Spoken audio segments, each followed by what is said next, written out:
Welcome to Building Tomorrow, a show about how innovation and entrepreneurship can create a fairer, freer, and more prosperous future. I'm your host, Paul Matsko. The coronavirus has highlighted the best and worst of modern society. It's exposed incredible dysfunction in our public institutions, from the mendacity of our politicians to the risk aversion of public health organizations. It's also highlighted the wisdom of the crowds, as most people voluntarily began changing their behavior in response to the virus days or weeks before the government even told them to. We've seen medical personnel risk their health and lives to save others. I've also been reminded in this crisis of an attribute of modern society that we tend to take for granted. Despite all the kvetching about social distancing, arguments about when, where, and how to respond to the virus, there is a bedrock assumption that the overwhelming majority of people have shared from the earliest stages of the pandemic.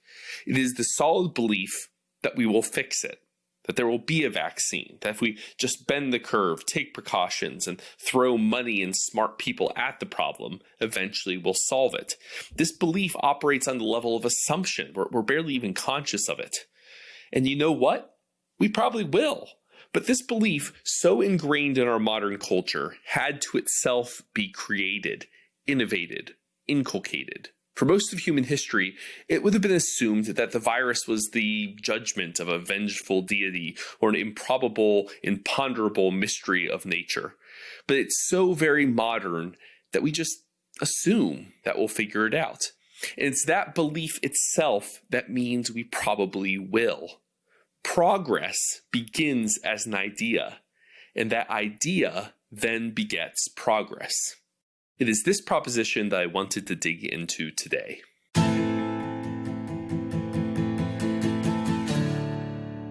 I decided to talk with Joel Mokyr, an endowed chair of economics and history at Northwestern University, as well as the author of A Culture of Growth, The Origins of the Modern Economy, which came out with Princeton University Press. Welcome to the show, Dr. Mokyr. Hello. This book began as part of a famous lecture series, the Graz-Schumpeter Lectures, named for the influential 20th century economist Joseph Schumpeter. Our listeners may have heard of Schumpeter for coining the phrase creative destruction. I think that's most ordinary non-economist folks are familiar with that concept. Do you consider yourself a Schumpeterian, and what would that label mean in lay terms? It's a very good question. Do I consider myself a Schumpeterian? And the sort of wise guy answer is that you first have to tell me exactly what a Schumpeterian is, because it's not clear that Schumpeter was a Schumpeterian. There is a Schumpeterian society of which I'm a member, and I have many colleagues who have written papers on various aspects of Schumpeterian economics, Schumpeterian competition, Schumpeterian growth. And I'm not totally sure these papers share a lot. So Schumpeter was one of those wide-ranging but somewhat vague intellectuals, very different, for instance, from somebody like, say, Keynes or Hayek, who always you knew where they stood. With Schumpeter, it was always more complicated where he stood, and he could very often quite surprise you. So I'll give you my definition, and I would argue that in that regard, I am indeed a Schumpeterian, but the definition itself may be controversial. So what I see Schumpeter's main contribution to the way we think about economics today is he was one of the first people who, maybe he, together with Karl Marx, with whom he obviously shared not much, but in this regard, both of them saw something that other people missed. And that is that, economic growth can take place in sort of two different type of modes or mechanisms, okay? And so one of them I would call Smithian, and the other I would call Schumpeterian. And Smithian growth is basically the kind of growth that we see through most of history. Okay, it's growth that occurs because of the gains from trade. So, if for one reason or another trade starts to occur between two regions or two nations or two areas that weren't trading before, as we all know and understand, both of these traders normally gain from the exchange. It's not like if we're doing well, you must be doing poorly, this sort of nonsense about zero sum. We understand that trade is a positive sum game, and that by creating the conditions for trade and the division of labor, which is one of its consequences, you can get something for nothing. And this is how Smith starts his book. And I've written a lot of economic history that points out that this was a major player in much of the economic growth that we see through much of history before the Industrial Revolution. What I think Schumpeter pointed out is that the Industrial Revolution, or the period after it, really created a different kind of growth, which we call, in his honor, Schumpeterian growth. And that is growth that is essentially driven by human knowledge, or what I call useful knowledge. Okay, so we can argue about what's useful, what's not, but it's basically things that the society knows. And, clearly, the most important thing that we know is what we call today science and technology. And what I have called in an earlier book, propositional and prescriptive knowledge. Okay, so this is essentially our understanding of natural regularities and phenomena that we can harness for our material needs. And the point that is critically important to understand, I'm not going to sort of pontificate about this too long, but the point that is really critical to understand is that Smithian growth is essentially bound from above. It is going to start running into diminishing returns because the division of labor can give you something for nothing, but as you take it further and further, at some point it's going to start to level off because essentially labor is already as divided as it will ever get. The same is true about trade. So suppose you have two nations that were trading and that weren't trading because, say, somebody put up a big tariff or something. And then if somebody comes and removes the tariff, voila, trade occurs, everybody's better off. Wonderful. But then, once you've removed the tariff, it's hard to get more growth because trade is already taking place at a high level. And so, a good example I will give you from our contemporary world is the creation of the European Union. So the European Union basically facilitated trade within the European nations of the European Union, and that was wonderful, and they all benefited from that. But now at this point, there's all the trade that's going to take place is probably already taking place. You may be able to squeeze a bit more, but it's obviously going to run into diminishing returns. And so any kind of Smithian growth is going to be bound from above, which is why much of classical political economy was so pessimistic and always talked about the stationary state. And Schumpeter basically pointed out that if it was driven by knowledge, that there is no obvious upper limit to that. And we can always know more, and there's no evidence that whatever is knowable about nature is in some sense bound from above. And so Schumpeterian growth is the form of economic growth that does not run into diminishing returns. And my view in that regard, I am a Schumpeterian. I really believe that we will continue to experience growth in science and technology, and that economic growth from that point of view does not have ever to end, because there's really no limit to what's knowable by people, at least no limit that I can think of or have ever perceived. Now, whether, I don't know, if in the year 2500 perhaps we will reach that, but it's not like Smithian growth, which is, as we say in the lingo, concave, meaning, it's going to run into diminishing returns. And that is really critically important, because one of the critical components of modern economic history is that growth was sustainable. Whereas in the past, growth always took place, but then it petered out. It sort of vanished. I mean, you look at, I'll give you one example I like very much, and that's, say, the Dutch Golden Age. So the Netherlands was a very poor place in, say, 1350, 1400.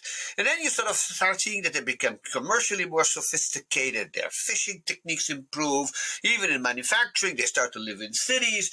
By 1650, they are the richest place on the planet. And, we have the Amsterdam merchant houses and the Rembrandt paintings to prove it. They could afford these things. But then a strange thing happens. It ends. By the second half of the 17th century, all the evidence that we have shows that growth comes to an end. And in the 18th century, it's basically a stagnant place. It's stagnant at a high level, but it stops growing. And that is because basically, well, there's more than one reason I should add, to be precise. But one of the main reasons is that this, basically they had exhausted the opportunities of growth. And so that would not have happened if there had been more of a technological engine driving it. There was a little bit, but not enough. Whereas the Industrial Revolution really is the age at which technology replaces trade and the gains from it as the main engines of economic growth. Now, I should add that there always have been dual engines, okay? That it's not true that Smithian growth ended with Industrial Revolution. In fact, the two, you can think of all kind of clever ways, and I spend many boring lectures to my students pointing this out, how the two sort of reinforce one another. Some of them are kind of obvious, like if you invent a steamship, you're going to have more trade because the transportation costs are going down. Right, that kind of thing, or railroads, or airplanes. So they affect one another and they reinforce one another. But in the end, I think the main engine of economic growth is technological change and the growth of science. And I think that is how I see Schumpeter's main contribution. And I buy into it. So in that regard, I am a Schumpeterian. Well, that was a long answer to a short question. But. No, that's a great answer. And well, it leads into a couple of other observations I had. I like the framing that you put on this concept. One of the things you do, you root the distinction of games between people and games against nature. You actually root that in the Talmudic tradition. Yes. And how we have to appreciate both. I mean, is that what you're talking about here in the Smithian versus Schumpeterian?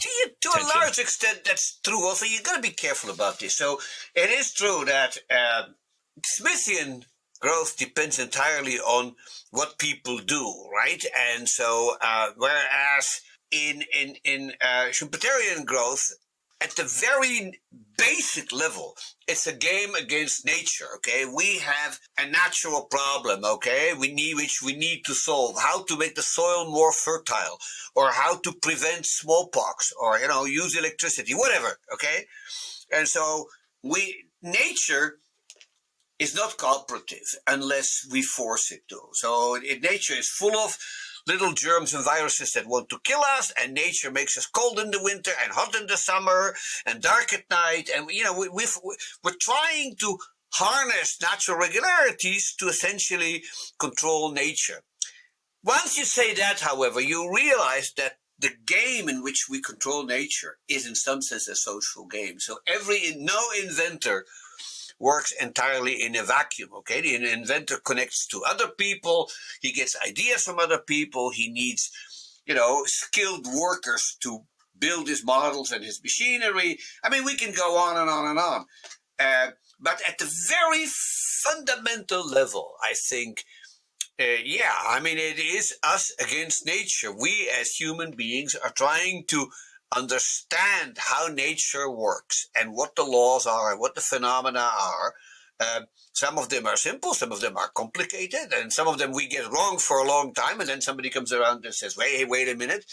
And then there are some areas we basically admit that we don't know what's going on. I don't have to tell anybody living in the age of COVID that we're looking around us and we say, gee, this virus keeps surprising us. Well, what that tells you is we don't know enough. And but it's us against this thing that nature throws at us. Okay, now, obviously we make more progress if we cooperate, if we divide the labor, if we have, immunologists and virologists and, epidemiologists all sort of each doing their thing and talking to each other and collaborating with each other. And that's how we solve the problem. But at some level, you've got somebody whose cranium, so to speak, whose brain produces Newton's law or Einstein's relativity theory or, Maxwell's equations. I mean, that happens between James Clerk Maxwell and his paper pad in which he solves his equations. And so that's, in that sense, yes, it is a game against nature.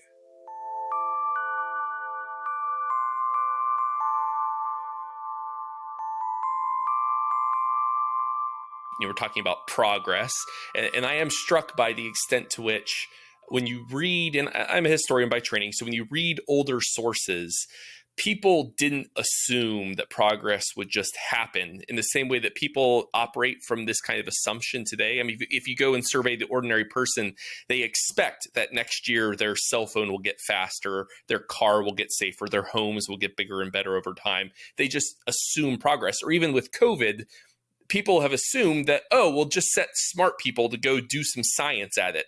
Go find a vaccine, find a cure, and they'll do that eventually. Progress is assumed.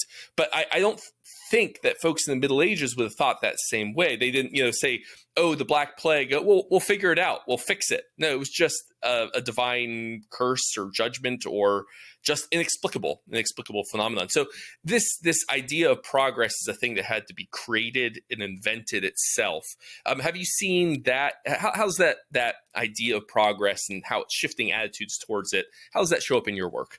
Well, it is my sincere belief that what I show in my book, In Culture of Growth, is how this concept was essentially born in Europe. Now, if you dig deep enough, you can find earlier sources in the Middle Ages, even in antiquity, of people who said, maybe there could be some progress and so on and so forth.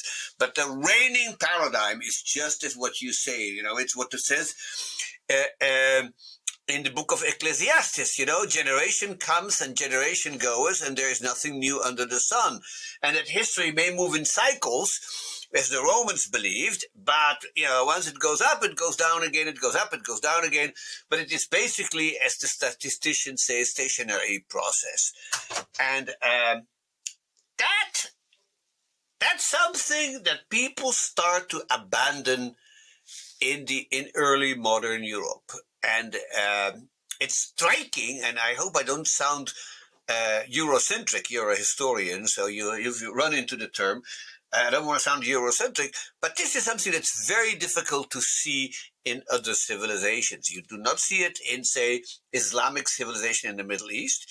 You do not see it in China, but you start seeing it in Europe. Now, mind you, it's not a consensus. There are lots of people who say, progress, what progress? Or, we've had a little bit of advances, but it's going to come to an end, and in the end, it's just going to go down. And so this is a struggle. But I would say that by about, say, the last third of the 17th century, maybe by 1700, depending on, the people who believe in progress become increasingly influential. And what comes out of that is something which we call the Enlightenment. And I think the Enlightenment, by and large, also not entirely, is committed to a concept of progress. I mean, you see that in Smith, you see it in a different way in Hume, and you see it very strongly in some French thinking like Turgot and Condorcet, even in Diderot and the encyclopedies. I mean, this is something that becomes increasingly dominant in European culture. But, what is important to realize is that this idea is proposed, and it's probably proposed at some point in the 16th century, in something called the market for ideas, which is, I think, a terribly important concept. And in that market for ideas, people propose this notion of progress, and they think about progress in science, and they think progress in what we would call technology, which they would call the useful arts. And then there are other forms of progress that people start thinking about, progress in institutions. Maybe rulers will become less unruly, so to speak, or maybe war will become less devastating. Maybe we can get rid of war altogether. People start thinking about international cooperation and even some kind of, supranational bodies like the United Nations. Here we see these ideas floating around in the 17th century. Hugo Grotius, for instance, would be establishing concept of international law. So people really think that we can make the world a better place, and that once we have made it into a better place, it will stay a better place, which is critical because, that sort of removes the cyclicality from the story. And I think those notions of continuous progress lie at the heart of the social and political and cultural development of three of the main countries that drive this: the United States, or which becomes the United States, France, and Britain. So, the United States and France, of course, have a revolution, and essentially the concept of the revolution are built on a notion of continuous progress.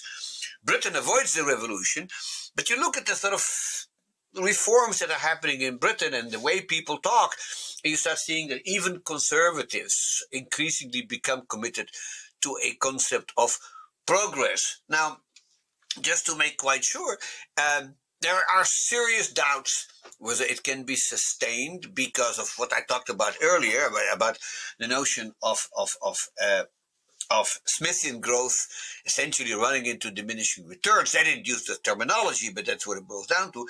But there is another element that threatens progress, or the concept of progress, and that's Malthusianism. So what you see happening is people say, well, yeah, some progress is possible, but in the end it will all go to naught. And it will go to naught because population growth will swamp everything. And so if you read, not just Malthus, but Ricardo and Mill, the whole notion is, well, it's been great and we've had all this machinery, but all it will do is we'll have it encourage people to have more babies, and then eventually we'll run out of food. And once people start realizing my golly, that's not going to happen, I think the concept of progress becomes much more deeply entrenched and rooted, because this was the big threat to progress in the 19th century. And, I think by 1900, that concept is slowly being pushed out the door.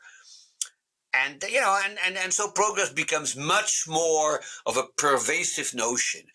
And then something happens, which I think casts a very different kind of doubt on it, and that's World War I. And people start realizing that progress can be threatened by, not by nature, and not by us running into diminishing returns, but what we do to one another.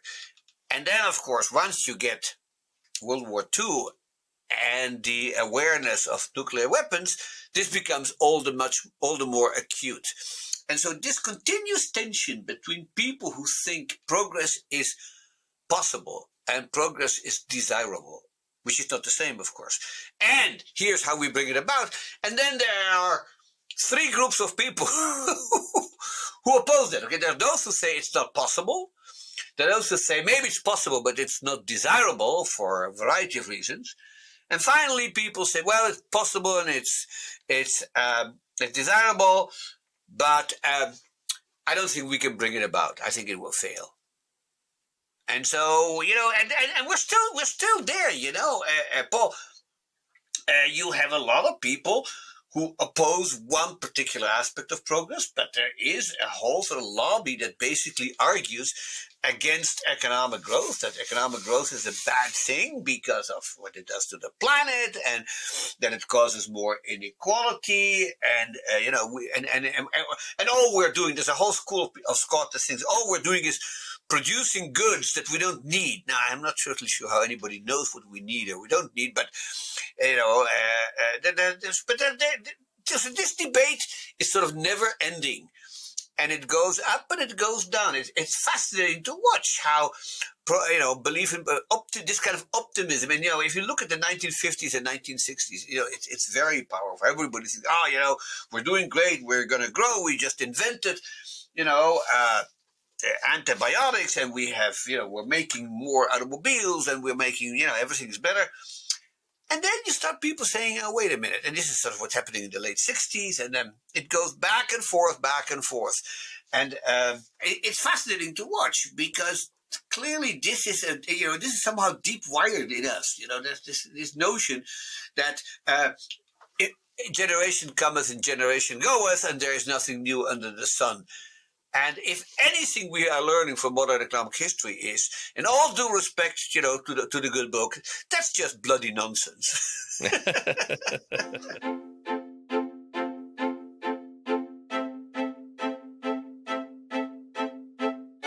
This basic argument reminds me very much of Deirdre McCloskey's bourgeois trilogy, the emphasis on the importance of culture rather than looking at, simple accumulation. Like if you just pile up enough stuff, eventually it hits critical mass and you get rich and the society takes off. So it fits in the McCloskey vein. I am struck too, as I'm listening to, you talk about the 1950s. My father is a chemist by trade and grew up in the 50s. And I remember one time as a teenager going with him on a trip. He was so excited to go see the museum. I think it was the American Chemical Society. And so we go in here and it's like this wonderland for chemists, and it's all very like 50s paraphernalia, like, chemistry sets for every little kid under the Christmas tree, and all this 1950s chemistry is going to save the world. Like we're going to, and how different that attitude felt I guess I was there in the 90s versus how, so you can see that shifting attitude in one lifetime, which is quite striking. And folks have observed, we are in something people like to call it the tech lash today, a bit of a backlash against technology. Absolutely.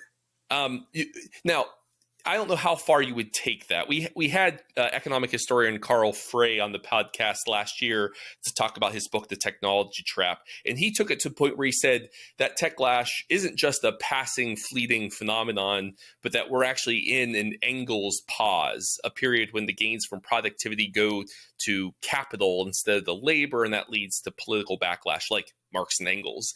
Do you agree? Would you take that observation that far? I do.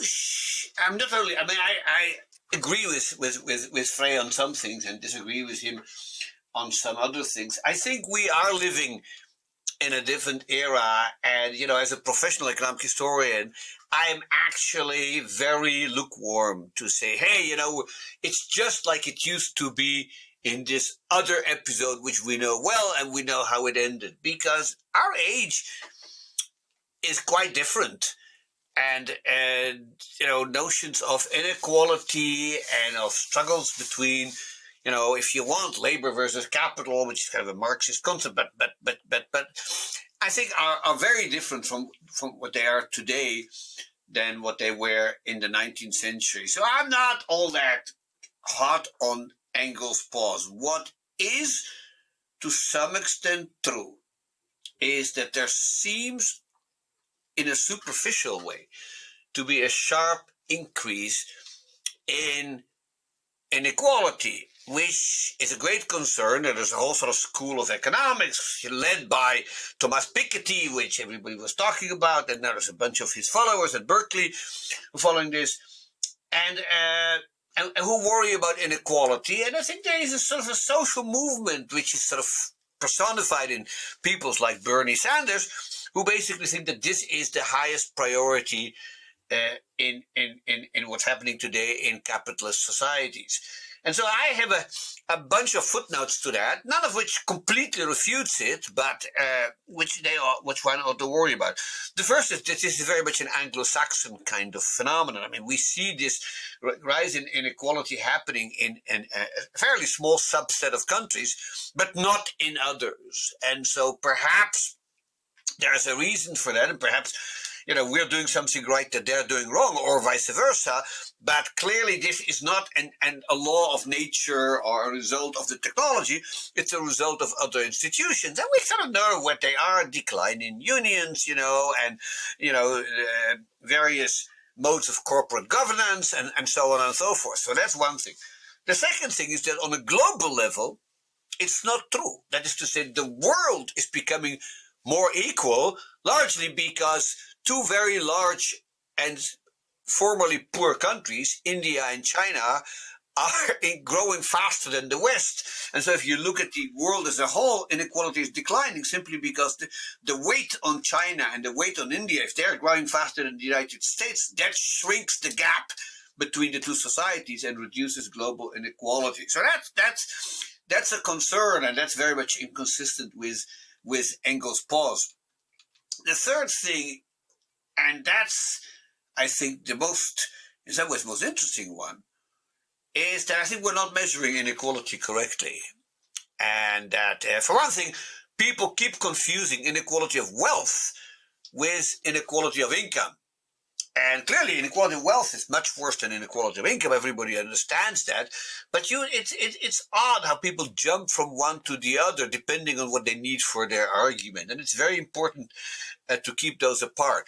And then when you start talking about inequality of wealth and inequality of income, you got to specify precisely what you mean. And here precision and detail are really critical.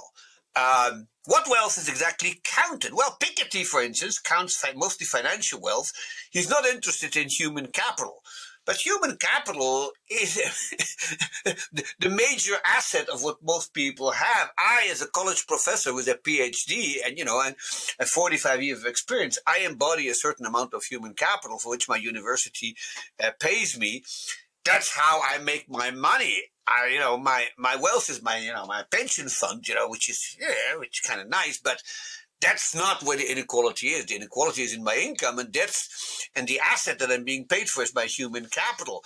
Now, human capital, almost by definition, is not going to be as unequally distributed as physical capital, simply because there's sort of limits to what you can do. So the max you can reach is, maybe a PhD, with tenure at some university. And then that's much better than somebody who hasn't finished high school. But the gap between those two is much smaller than the gap between sort of your median income and Mark Zuckerberg or Sheldon Adelson, where the gap is, where the ratio is measured in many, many millions. And so that's, in some sense, if you measure it correctly and you specify how you measure it, you can see there's a deep ambiguity there. In addition, I think there is the further qualification that I have, which is that a lot of the fruits of progress of the last, say, 40 or 50 years, which benefit mankind, are distributed very equally by their very definition. So I'll give you an example of something that I actually detest, but basically illustrates my point. You take social media, okay? So, access to Twitter has changed a lot of people's lives. We could argue whether it's for the better or for the worse. I would argue it's for the better. Even so, there's some things about Twitter I don't like, and I actually don't like Twitter at all. And, there's some issues with it which we all know about, and, politics and so on. But let's face it, okay? Twitter has made people's lives better because sort of reveal preference. People like it. It certainly in this age in which social contact has been reduced so drastically, social media has been people's window to the rest of society. And so it's cheap, it's accessible. In fact, it's so cheap, it's free. And that makes my point. The point is that Sheldon Adelson, and my neighbors have the same access to Twitter. The fact that he is a million times richer than they are doesn't give him any advantage. And you start looking at that example, you realize that's basically all over. I mean, there are lots of things in which having more wealth at some point doesn't buy. I mean, he probably flies on a private plane, whereas I fly to Europe on United. When I did, at least I haven't. It's sort of come to an end right now. But you know what I mean. I mean, it's still he's more comfortable, but we both get there in the same time. And the gap between the comfort that he enjoys and what I enjoy is not proportional to the gap in our income. And that's true if he needs an MRI, or that's true if, he needs to use a cell phone, or if he eats, I mean, at some point, those gaps stop mattering. And so inequality of wealth, it's not clear why it matters. Now, having said that, of course, if you have no cushion at all, if you have nothing to fall back on, you're more vulnerable. And of course, that's what's been happening during the current crisis. And that's bad. But that could be easily alleviated. In fact, we did that for the first time around, and now political institutions have to screw it up. But basically, I'm not convinced that the people who are, in some sense, at the losing end of this growing inequality, that is actually such a major issue. During the first industrial revolution, most of these conditions did not hold. That is to say, money really did buy a very different lifestyle. It bought you another 10 years of life expectancy. It bought you access to a whole bunch of things that poor people didn't have. And in that sense, it made a much bigger difference. And I think it was also true that at that point, global inequality was rising, not falling, because the West was growing and the rest of the world was not. And so I am, shall we say, suspicious of these facile historical analogies. And I will tell you what I tell my students, which is something that I dub very modestly Mokir's theorem.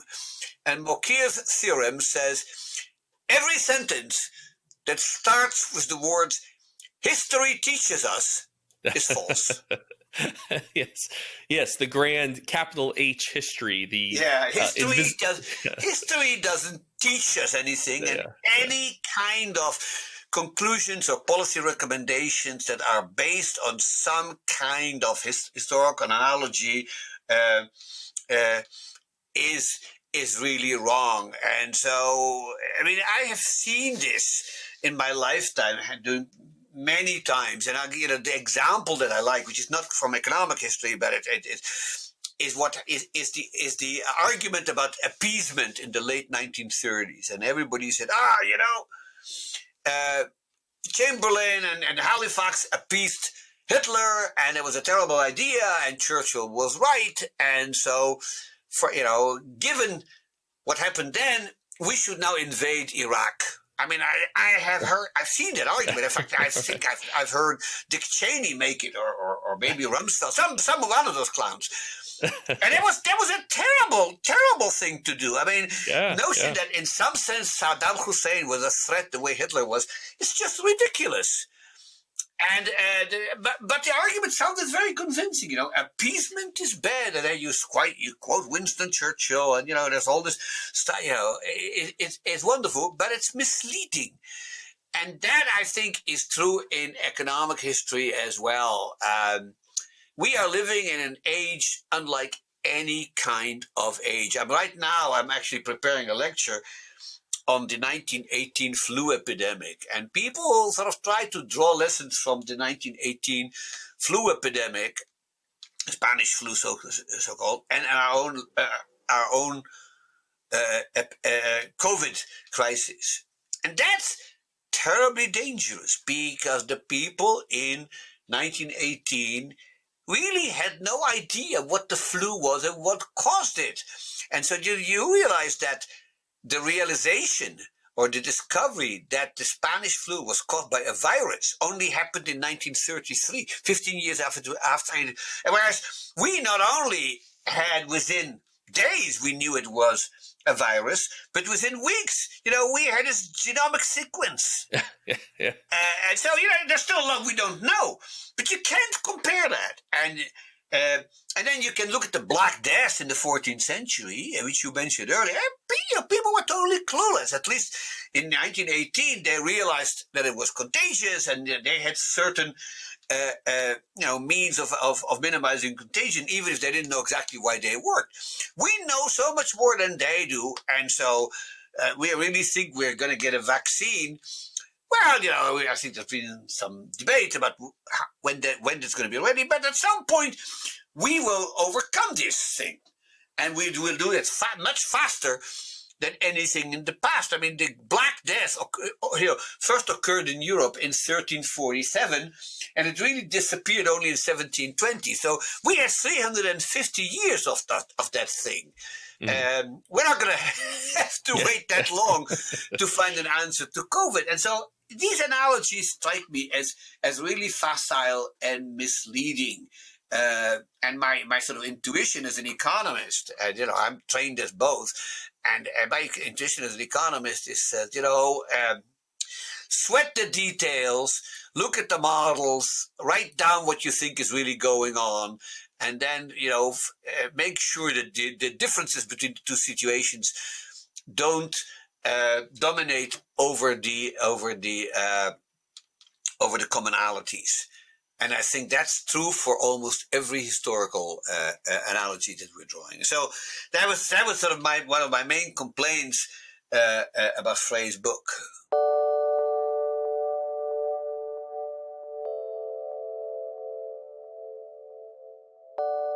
So, speaking of Twitter and essentially costless or near costless communications technology today, and everyone gets that communications technology was a vital part of the Industrial Revolution, from the movable type printing press to the telegraph, right? We get that kind of intuitively.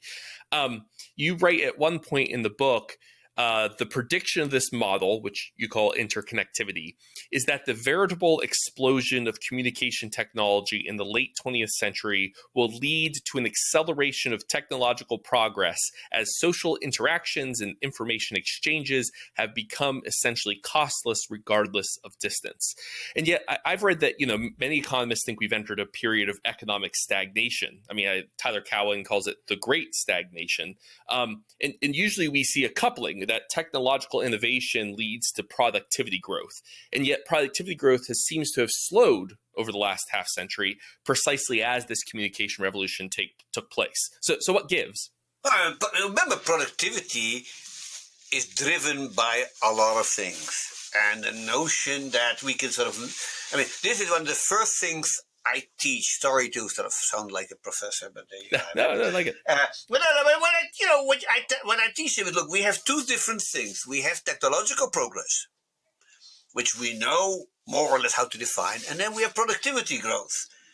And people merrily jump from one to the other and say, look, productivity growth has been fine. What's happening to technology?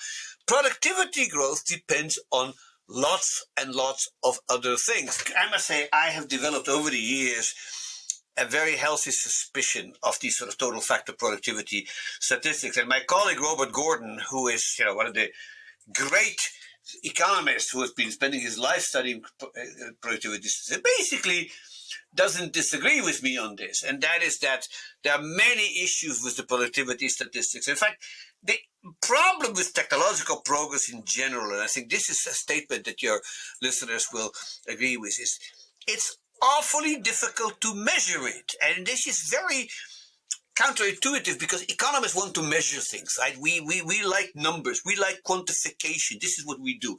But technology is kind of hard to quantify. So there are basically two schools. There are those who look at total factor productivity growth and say, well, let's hope it's all driven by technology and not by other things like changes in competition or changes in things that we can't measure or this, that, or the other. And then there are people who say, let's count patents. So patents are a reflection of technological creativity. And if under the same circumstance we get more patents or fewer patents, that will tell you something. And that's problematic too, as we both know. And the problem with inventions and any kind of technological progress is they don't obey the laws of arithmetic. And anything that doesn't obey the laws of arithmetic, it can't be counted by definition. And so the fact of the matter is that sometimes one invention and another inventions don't add up to two inventions because they complement each other. And so one of them is worthless without the other. Think of the internal combustion engine and the steering wheel, okay? So if you have an internal combustion engine without a steering wheel, you don't have an invention, you got something useless. If you have a steering wheel without an internal combustion engine, it's useless. So sometimes they complement each other. So one invention plus one invention equals more than two inventions. It equals something bigger. Sometimes they replace each other, okay? So if I have a Sharpie and a ballpoint pen, they're close substitutes. If I invent both of them, I may have 1.5 inventions. And, that's true across the board. They don't. And then, of course, you have to weight them by quality. Some inventions are important, some are not important. So this is really hard to do.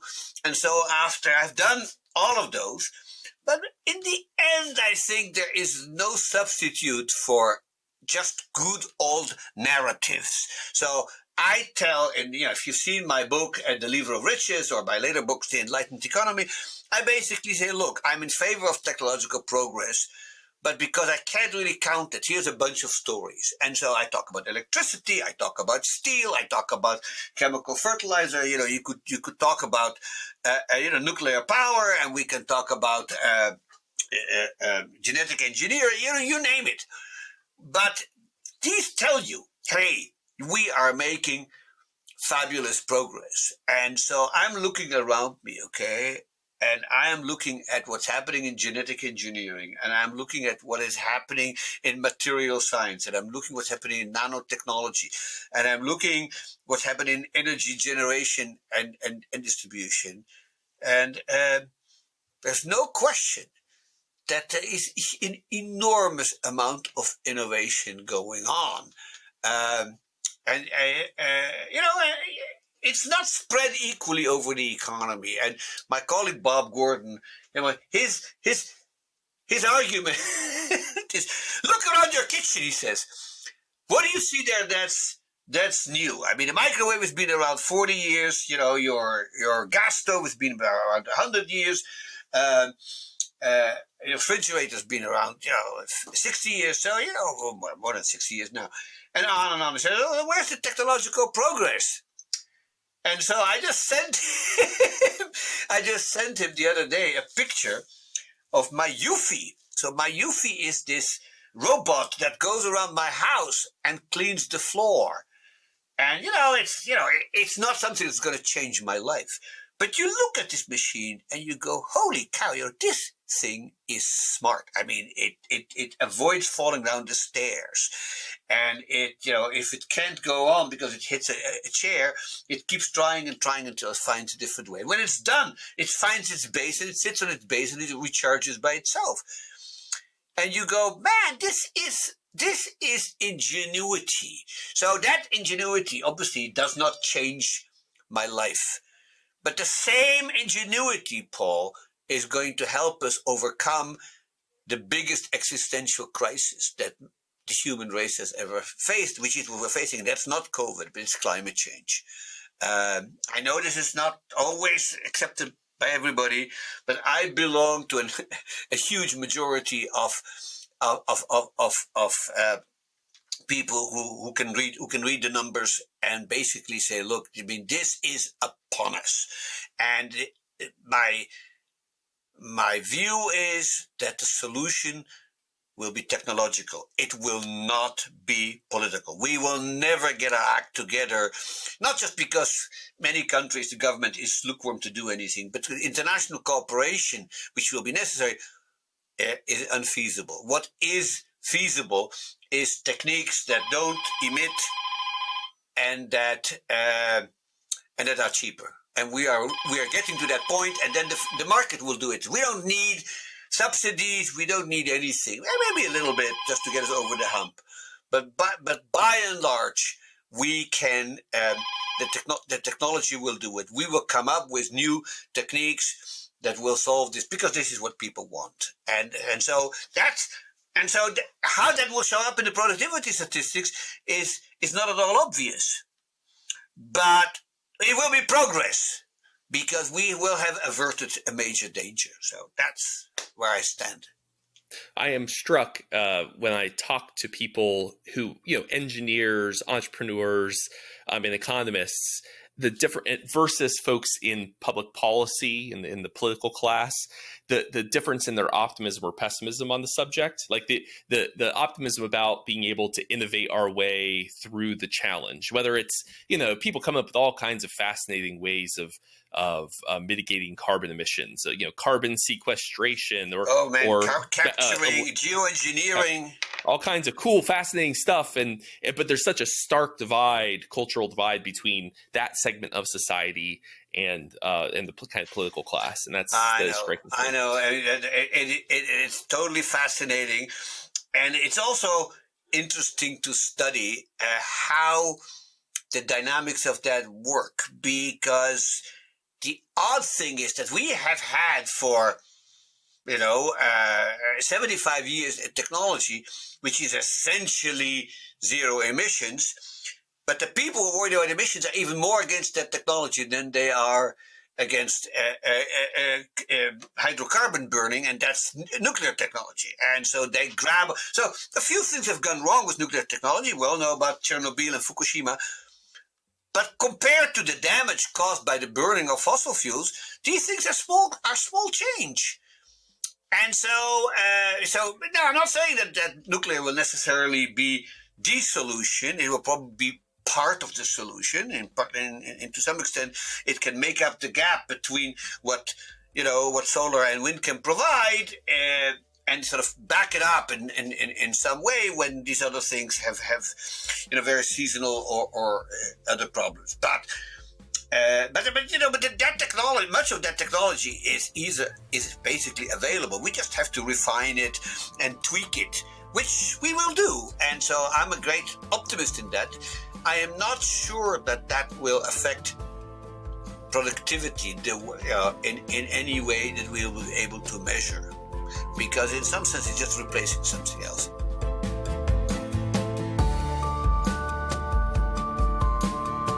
I hope you found Dr. Mokir's thoughts as interesting as I did. There's much more in his book that we encourage you to check out, like using cultural evolution as a framework for understanding the dissemination of ideas about progress, or case studies of cultural entrepreneurs like Francis Bacon, and so on. But until next time, be well.